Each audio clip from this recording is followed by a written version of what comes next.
Hey everyone, this is Chris P from Noisewire. I'm joined here today with David Dutton from the band genCAB. How you doing today, David? Doing good. I'm sweating, but I'm still alive. Surviving the heat wave that we're having right now. Yeah, the epic fan on my hair. It actually maybe it's good for my look. The heat and the wind. Yeah, right. So let's get started. You just finished a 13 show run with Aesthetic Perfection that covered North America, the UK, parts of Europe. There were one-off shows, there were festivals. How did this come about, and what did it mean to you as an independent artist? So it start. I'm trying to think. Yeah, I'd known about this at least the beginning of it for like about a year. We were at a friend of mine's wedding, or Daniel. Daniel was at this wedding with me and mentioned doing these throwback shows. So like, it was all going to be stuff focused on the first two AP albums. It was like kind of like when I was like really involved in the band, and just asked if I wanted to do it, and for fun. It'd been a while since I'd had like fly out like Europe shows. Like we did a tour in 2022 that was like a little messed up, but like I was like, yeah, sure, we'll do it. And then as he started gradually adding more shows to it, I was like, well, hey, can I like, do you need any support? Because like I can just fly in somebody. In this case, like my wife had just like joined the band, like playing keyboards, and I thought it'd be nice to like get her out to see all these places because she hadn't like been to Europe like very much at all. So it worked out. We almost treated it like a vacation. But being able to tack on my own band opening for my old band was like also just like something I couldn't really pass up. It's like a lot of what's the word I'm thinking? You need a lot of stamina to like be up there that long, but it ended up working out just fine. So, Nice. but yeah, especially for someone like me, I had never been out to Europe, and I don't think my band's like at a level really that would like I don't want to say request us, but like be able to afford the flights and such like that to get us over there or whatever. So it worked out like really in my favor. I think Yeah. more so than anyone. Yeah. So let's start from the beginning and kind of go through the shows, and we can kind of deep dive into your experiences. Yeah. Um, the first stops were in Germany. I believe it was Hamburg, Munich, and Berlin, and those were all sold out. What Yeah. was that experience like? Both being in Germany and preparing for sold out shows. Did you treat it like any other show, or did you do anything special to Uh, prepare? yeah. So it was the sold out part. Well, obviously, the sold out part was awesome, but that usually doesn't bother me. It's actually the more people are there, I get less nervous because it's less likely you're going to focus on the one person not having a good time or something like that, and then it derails everything. But like Germany, I hadn't been to Germany since 2010, actually with AP when I was in AP. And at that time, the band wasn't very popular. Like we were just like brand new and stuff. And so it wasn't uncommon for us to do a show and like go real hard and after the first song, you could kind of tell like, it's like, oh man, this performance is going great. But we would just end up with like, I don't know, you'd hear like one person clapping and like a cough. Like they're very fixated on watching you, but they don't necessarily go crazy in the sense that like they don't want to let you know that they're really enjoying you. So I thought that that's what we were gonna get, like with genCAB, and my wife had played a couple of shows already with me in the U.S. and they went fine, and I had to kind of fill her in what it might be like oh, these people might be a little cold, but they don't mean bad. It's like we almost say it's like a job interview. Like they're interviewing to find out if they want to be a fan of you for like the rest of their lives or something like that. But yeah, after we got through the first song, I mean, people clapped. I don't know if it's just a change in the general demeanor of the audience or if they really really liked us or not. But like that was like very helpful. So like you'd look out into the crowd and still see people just like kind of like looking at you like okay. But then like they clapped and it seemed they had a good time, so that helped us a lot and like gave us a confidence to like not fall apart up there in a strange land and for the first time. So Daniel's over there, right? He's in Austria or Germany, I believe. Yeah, Austria. Yeah. Yeah, So Salzburg. compared to the last time you were there at the Aesthetic Perfection, have you seen like a difference in trajectory, even with like the Aesthetic Perfection performances? Is it like Oh more of a yeah. hometown thing for him now, where people know who he is? Uh, well, yeah, I guess even yeah, because he's been to Germany a lot, so I'm assuming that changes in that respect. It's like a different. One thing I'll say, whatever. It's a different type of crowd, even though I had been removed for that for like X amount of years. He's got like all these like fans from doing the other like opening for Till Lindemann, and so you get this more. pardon me, this more kind of like crowd that's expecting guitars and drums and stuff, and have maybe never even heard these first two albums. So there were still a few people that would show up and be like, "What is this?" Like, even though we had listed old school performance, so it's like all those old like keyboard things or whatever. But definitely way more excited than I remember like back then. Like just people not only just having the shirts and everything like that, but like there were a couple of people that were like cosplaying him, like Oh from wow. different eras of the band. Yes, like they had this one guy with like the handprint on his face and like all this other stuff, and some people with the wide brim hat and things like that. So he's definitely doing way better out there than I initially remember. Yeah. So after you left Germany, you went to the UK for a Resistance festival in Sheffield. Was this your first time in the UK? Have you ever played over there before? And what was that festival like? As me, it was the first time we had, as AP, we had played there in 2009, I think, the same venue, everything like that. But yeah, like it's weird. Like we were only there for like a day, so we didn't get to absorb too much. But like we already had a couple fans out there, which is crazy. There were like a couple people I ran into that like I don't know if they were early 30s. They must have been their early 30s or late 20s or something like that. That had had my very first album like in high school, and it was just like wild just to be like, oh, I've been a fan. Yeah, I don't want to do their accents, but like they're like, I've been a fan of you since I was in high school, and I can't believe you actually came here and stuff like that. So that was like really nice. But yeah, I don't know. That was such a the festival's cool because it was like every festival sometimes cluster in their local acts and things like that, and you hear the cool things. It's just like wild that like most of the bands like before us in the other days I'd never heard of, just because they're all just kind of UK based, and maybe they haven't left there or not. Like a lot of like drum and bass kind of stuff and everything, but it was all good. We had a couple people that really liked this, and I guess that's actually one thing I haven't touched on is during this whole tour. We're usually a three-piece, but like it was only me, my wife Elena. So like, it's like I hope they like react strong with like just the two of us. And I mean, apparently it was okay, okay for them, I guess. I mean, So like, they didn't throw tomatoes or rotten fruit at you or anything like that. no, no, no, no. I mean, it's funny being up there, even when I have like an earplug in. It's kind of hard to sometimes understand what's going on, but like I think everything's everyone that said something nice. It wasn't Nice. like boo. Yeah. So after Resistance, you went to Malta of all places for Dark Malta. What Yeah. was the scene like in Malta, and what's Malta like in general? Because that's kind of a unique place to get an opportunity to go to. Yeah. Yeah, it's funny too because like this whole thing with like booking somebody's so like for instance, like booking Malta was actually my wife's idea. Like because they're when we are planning like the AP stuff, it's like, oh, what kind of festival should we play? And we had just watched this video about Dark Malta and like almost how absurd it was that it's just like nice and sunny and everyone's in the pool, and then you're doing this like dark, like miserable gothy music and all that. And my wife's like, we should do Malta. Let's see if you can do that. And they made it happen. And like, it's funny, you get out there. So I should also state, we were there for like a week. So we had done Resistance. That was on a Sunday. We flew to Malta the next day, and then we didn't play until Saturday. So we were just there, like kind of taking everything in or whatever. And I got the impression that like that there's not too huge of a scene there, but like everybody kind of transplants over there and flies and essentially turns it into an extended holiday. Because we got there Monday night, and you get ready to see plenty of goth people like all over the place. And as the dates like approached, like you go down for breakfast, and it was like more and more black and stuff like that. But yeah, I don't know. We saw like cathedrals. We saw some stuff from Game of Thrones. And I think all the residents there are just like kind of used to like this festival now happening at some point. And like, oh man, my God mentions so funny. We were at this one cathedral, whatever, going downstairs, and there was this like, I don't know, like 9-year-old boy or something like that who kept popping down and then popping back up or whatever, and like looking at me, and I'm like, what is this? And then he's like, are you God, how do you say it? He had an Italian accent too, so if I butcher this, that's what I'm trying. He's like, are you from the concert? And like I was like, yes.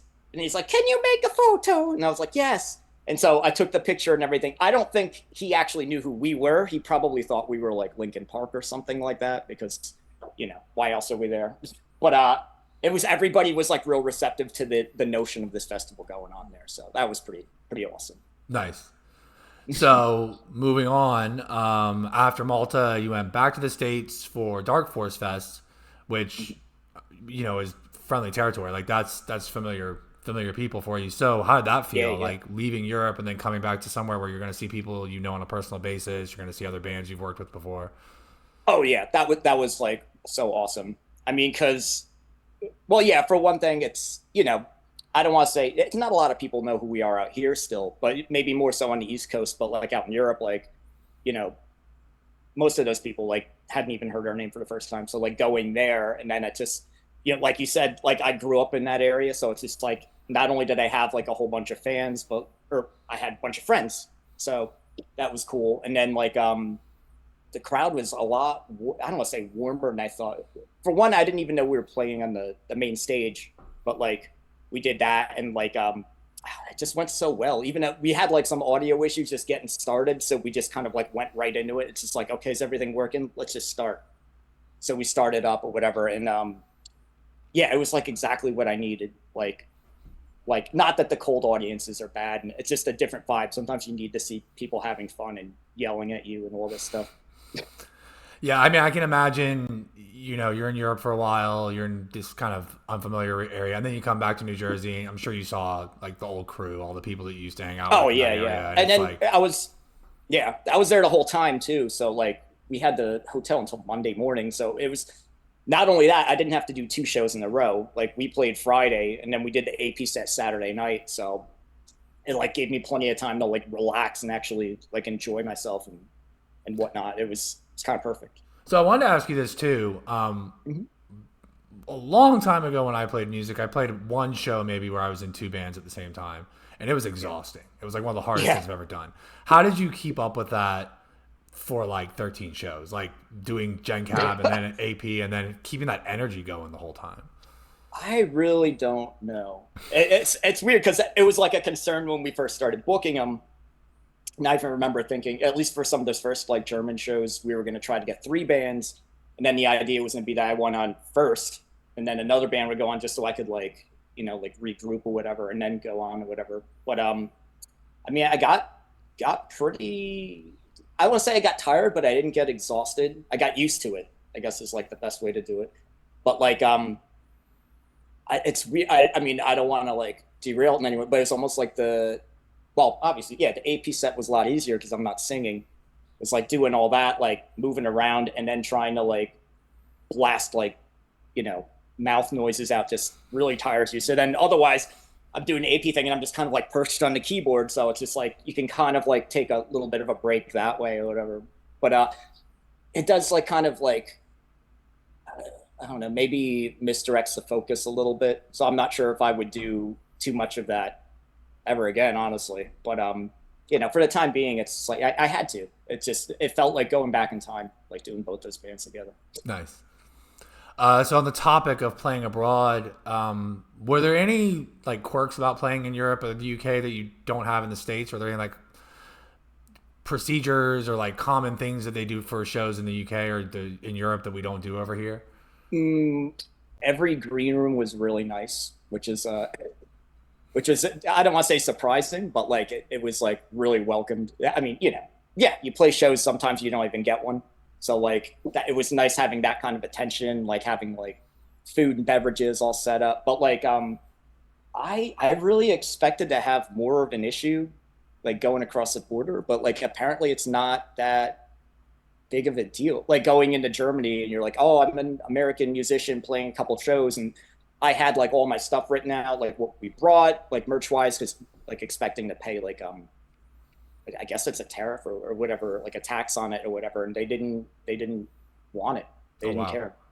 Yeah, I mean the UK was a little bit more strict about that, but like everywhere else it was surprising. Like as a matter of fact, I mean the first time we went to Germany, we got asked about that, and then all the other times because we came in from different countries, we had already cleared customs. They didn't even really bother asking. So, but it's not like we're crushing it, like making boatloads of cash anyway. Yeah. But it was nice. Yeah. What did you bring? Like on the topic of gear, what Did you borrow stuff from Daniel for most of the performances, or did you bring stuff to Europe back and forth the whole time?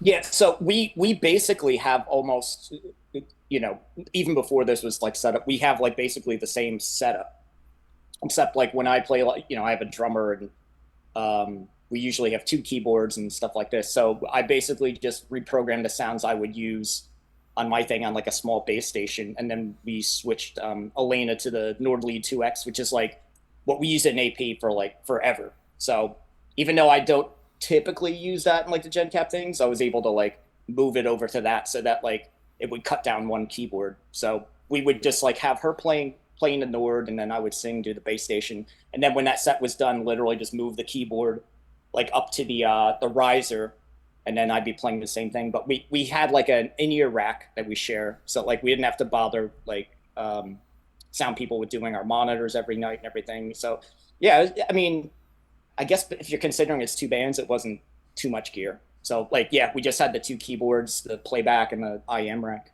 Nice. Yeah, yeah. So I wanted to ask about the drummer, because you brought up the drummer a couple times. There were a couple shows where your drummer came out, right? Tim Van Horn. Yeah, yeah. So like, well, obviously we had the Dark Force Fest because he was there already anyway. It just basically came down to the fact that he was like, well, number one, it's expensive, but then number two, he also works a lot. So I wasn't sure what I could get him out with. And, you know, during the course of the year, we're trying to figure out where we get him. But like, I really was only like able to get him out to Denver and LA. So, and then Elena wanted to get back to work. So by that time, those last couple shows came in, we just swapped him out, and it wasn't too bad. He's actually able to get like most of his kit in like one suitcase, which is crazy. Oh my God. I mean, yeah, he had to borrow a couple stands and like a throne and all that. But yeah, that's what I was like most worried about, because it's just like, oh man, here's an extra bag or two that's like, you know, we got to pay for that. But yeah, but it would have been sick if I had him, you know, the whole time, because yeah, Tim Van Horn's like the OG.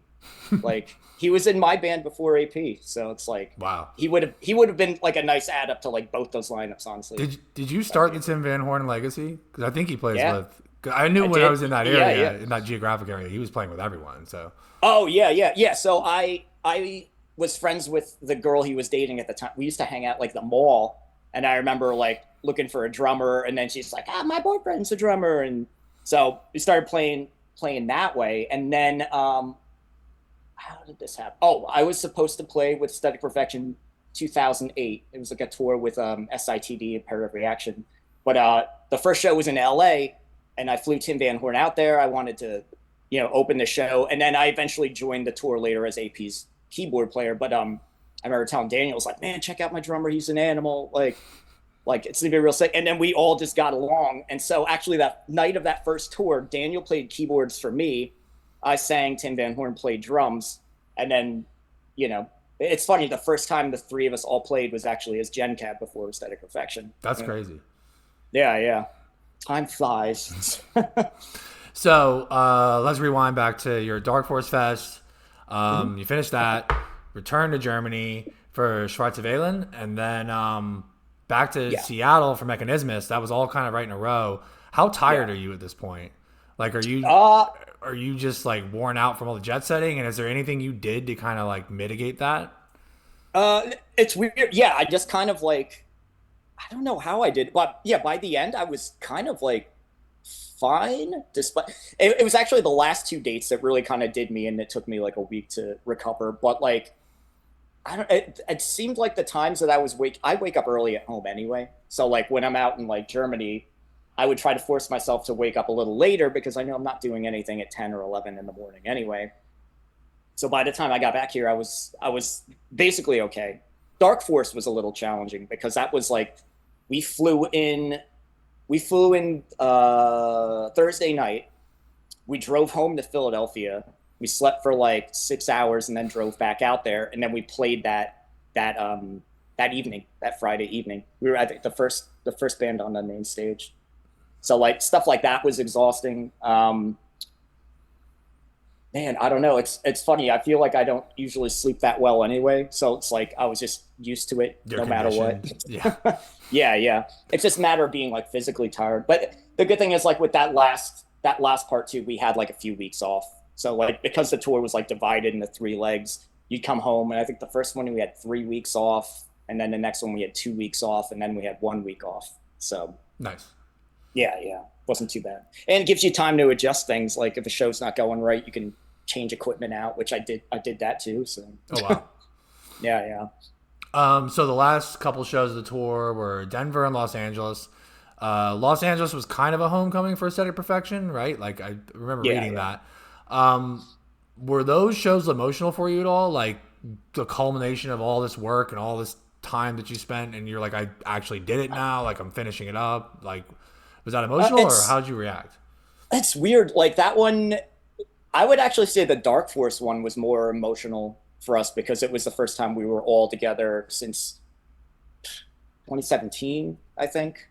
And it was just like a last minute kind of thing. Like, hey, like when do we get Tim on like the last like few songs and everything like that? And then like, it's weird. Someone took a couple of pictures. You can almost like see it in our faces, like at that one, like, like holding in tears and all. But like, I don't know, it was weird. By the time we did LA, we were like, even though we knew it was last, it was like kind of like it didn't feel last like at all. And I think everyone was just like stoked that it like, I mean, it went so well. We didn't really have any issues like with anything like that entire tour, which is rare. I mean, because like the tour I did before that, there were all sorts of things, like people get sick and, just things don't work out, like shows get canceled, like everything worked out. Like it was cool. Nice. So now that you're back, I know you've got some shows coming up, but you're kind of done with this tour leg. I read online that you had some demos already and that you were really excited about them. Can you share anything with us about where you're going, like what your direction is with with new material? Yeah, I mean, I have. It's weird. Usually, I'll just get through a thing and it all feels like it's gonna work, and then I'll finish it and put them all together. This way, I have like maybe 12 tracks, and I'm only really into 6 of them. The other 6 are good, but they don't feel like they're gonna like work with the others. So it's like something I have to pay attention to. But like production wise, those other 6 I was talking about are done. It's just a matter of I guess like singing now at this point. So I actually have more of a problem like getting more into that mode, especially when it's hot here, because I usually turn off the air conditioner. I have neighbors, even though they're cool with it. Like I got to like juggle that on top of everything else. But yeah, it's I think I want to do an EP, and the idea was to like get a couple of people to remix some older songs and put that into something, because I've never been a fan of like when a single comes out and it's got 5 remixes of the same song. I mean, it's cool if you're going to listen to one at a time, but I don't think I've ever sat and like listened to one all the way through. And I'm an album guy. I like going front to back. So yeah. So that's important to you then. Like if you have 6 songs that don't work, you're approaching this from an album perspective. You're not approaching it from like I got 12 songs. Those are the 12 songs I have now. Let me throw them all together. Yeah, I mean, because it's not like, I know a lot of people do the singles. Actually, they're probably thinking smarter doing the singles game, because I think, people just, they respond to that. I can't deny it. I tried to deny it for so long, but like I have friends that do that, and like they're relatively new to this and they're crushing, and it might be the right way. But like I like to look at it as a bigger like body of work, and then hopefully there are a couple singles in there. I mean, you have to have like at least 2, like maybe 3, whatever, because like if you can't make it all work, not that I'm putting out throwaway stuff or stuff I would think is throwaway.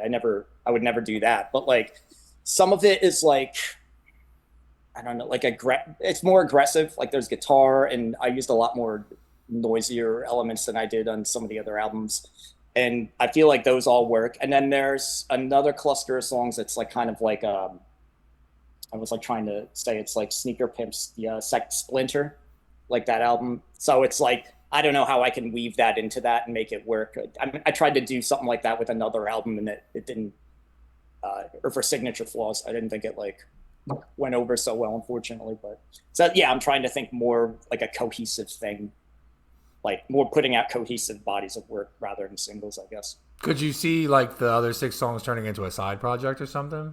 Or maybe just another identity for you? Yeah. I mean, I have someone I'm supposed to do this with, and they're taking a little bit of a break right now. So I figure it's even more motivational. Like, oh, well, why don't I just sit and wait and write some more things? Because I've been pumping stuff out like pretty pretty fast, like the past couple of years. And it's weird. I feel like I'm being lazy, but like, I mean, it hasn't even been a year since the last album came out. So. Yeah. And then the one before that was 11 months in between. It wasn't even a full year. So I figure if I take like a little bit more time, it'll all work out for the best, I think. So that actually leads me to like my next question. There's a lot has happened since you revitalized the band and signed with Metropolis in 2023. So where do you see it headed in the future? Like you said, you're in a very productive period right now. Do you see yourself continuing as genCAB, or do you long to do something else? Do you want to break off and do something else creatively? I mean, I feel like I should stick with the genCAB thing. But the funny thing is, in between all this, I put out like one album like in 2008 and then did nothing. Like, and then in between that, I was doing this, I don't know if you'd call it shoegaze. It's like an indie rock kind of, well, maybe shoegaze kind of thing called Crown of Pity. I was really, really excited about that. And then like the pandemic happened, and like between that and not being able to get people together, it kind of fell apart. So there is still like a part of me that like really wants to start doing that again. And I know that the one album Signature Flaws I put out with this project was supposed to be like my bridge between those two projects. And I don't know if people got it or were into that kind of thing. So like that was like a pill to swallow, like no matter what. But like this is like working out like way better than like the first time I did this. So I don't see why I can't. And yeah, and like now I have my wife and like one of my best friends like in the band. It's, it's fun. And we're doing it the way that like we always wanted to, like we're kind of like relaxed about it. But, if we keep getting show offers and things like that, that makes sense. I'd still do it. And if Metropolis still wants to put out more stuff with me, I'll still do it. So like, yeah, I'm just happy I'm happy that anyone knows I'm happy I'm doing this. Like, I never used to get people to interview me back in the day. So, well, I really appreciate you coming on with us today. Oh, thanks, man. I'm really happy for your success. I hope to see you again in Pittsburgh soon. They're playing a show out here with us, and yeah, man, it's been good. Thank you. Yeah, thank you, dude.